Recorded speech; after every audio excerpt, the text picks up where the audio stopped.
U.S. President Donald Trump's recent statements have reignited discussions surrounding the delicate and often unpredictable relationship between the United States and China. On Friday, Trump declared that the United States wants to help China, not hurt it, a remark that at first appeared conciliatory and diplomatic. However, this seemingly friendly statement was quickly overshadowed by his threat to cancel an upcoming meeting with Chinese President Xi Jinping scheduled later this month. The contradictory tone, one of cooperation mixed with confrontation, immediately triggered shockwaves across global financial markets, causing Wall Street stocks to tumble sharply into negative territory by the end of the trading session.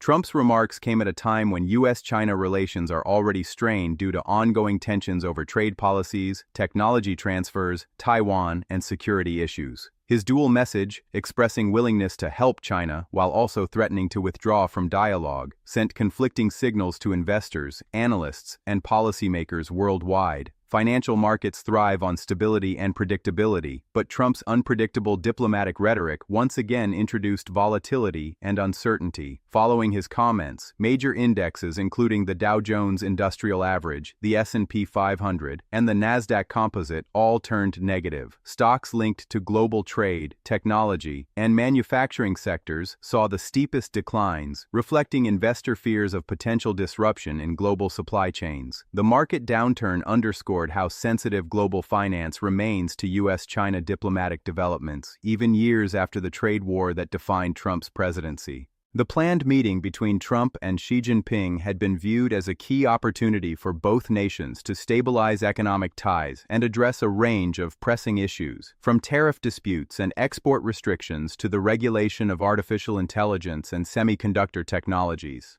Many experts believed that this meeting could mark a thaw in relations after months of escalating rhetoric. However, Trump's threat to cancel the talks raised the specter of a renewed diplomatic standoff, reminiscent of the 2018-2019 trade war, when tit-for-tat tariffs and sanctions caused billions in losses to global industries. Market analysts describe Trump's tone as strategically ambiguous, a familiar pattern in his negotiation style. By offering goodwill on one hand and a warning on the other, he appears to be testing China's response while keeping markets and political observers guessing.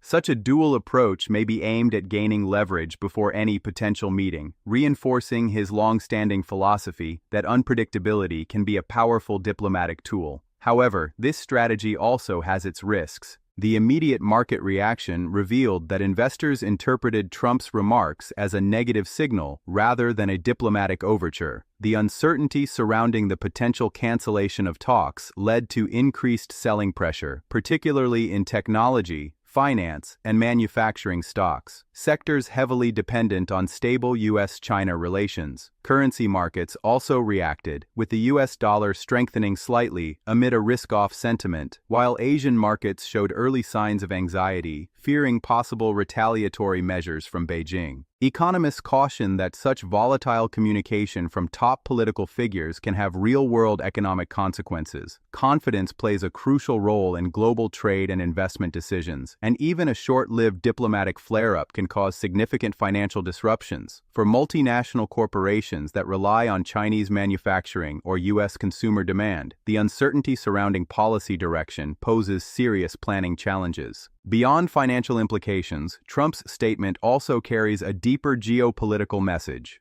By asserting that the U.S. wants to help China, he may be attempting to project America as a benevolent but dominant global power, extending assistance rather than hostility. Yet, the simultaneous warning of canceling talks suggests that this help comes with strict conditions, signaling that the U.S. expects concessions or behavioral changes from Beijing, particularly in areas like intellectual property, technology access, and defense posturing in the Indo-Pacific. Political analysts have noted that Trump's comments could also be directed toward his domestic audience. With an eye on upcoming elections and his image as a strong negotiator, Trump might be trying to balance firmness with diplomacy, demonstrating to American voters that he can defend national interests while keeping doors open for dialogue. However, this balancing act appears to have backfired in the short term, as markets and international observers perceive the remarks as a sign of instability rather than strategic depth. In summary, Trump's latest comments highlight the fragile equilibrium in U.S.-China relations and the enormous impact that political rhetoric can have on global markets. His statement, "We want to help China, not hurt it," might have been intended to sound cooperative, but when paired with the threat to cancel a high-profile meeting, it created more confusion than clarity. The outcome was a renewed wave of market volatility, diplomatic uncertainty, and investor anxiety, once again proving that in the interconnected world economy, a few words from a global leader can move trillions of dollars within minutes. Ultimately, Trump's words underscore both the power and the peril of his communication style, one that blends charm with confrontation and diplomacy with disruption. Whether this approach leads to meaningful engagement with China or further division remains to be seen, but for now, the message to global investors is clear: uncertainty reigns once again. If you enjoyed this video, don't forget to like, comment, and subscribe. Tap the bell icon so you never miss an update. Your support means the world. See you in the next one.